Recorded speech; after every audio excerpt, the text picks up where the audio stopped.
Hey, if you've got tight hamstrings, go ahead and listen up. I've got a quick tip and trick that's going to help you lengthen those hamstrings. So what we first want to do is to do a pre-test, right? Because we want to make sure that the intervention that we are attempting is objective. We can track changes so we can determine, is this something that's actually helping you or not? So with this, it's just a simple bending forward, right? Can you touch toes? Can you not? You feel that stretch in your hamstrings. What you're going to need for this intervention is a lacrosse ball, okay? You can even use two if you want to do this even quicker. So what you're going to do is take that lacrosse ball and you're going to jam it into your heel there, okay? You can put the lacrosse ball on the floor, kind of roll it around, kind of find that position kind of right on the heel, almost like if you've ever had plantar fasciitis, kind of like right in that spot where it can get tight. You're going to put some pressure on the foot. You're not going to put your entire weight down on there, but you can put a pretty fair amount of pressure. Should not be painful, discomfort at best.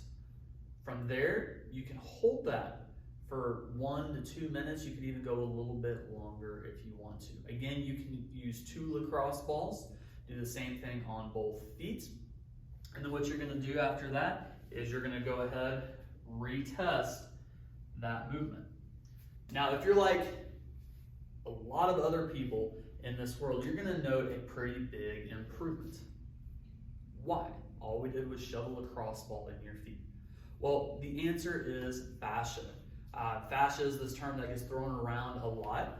Fascia can oftentimes govern muscle length, right? So fascia is very neurologically mediated, meaning that it can contract and it can expand.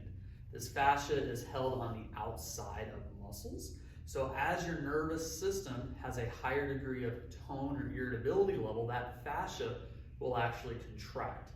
And that is going to inhibit the muscles that it is around from lengthening as much as it is able to.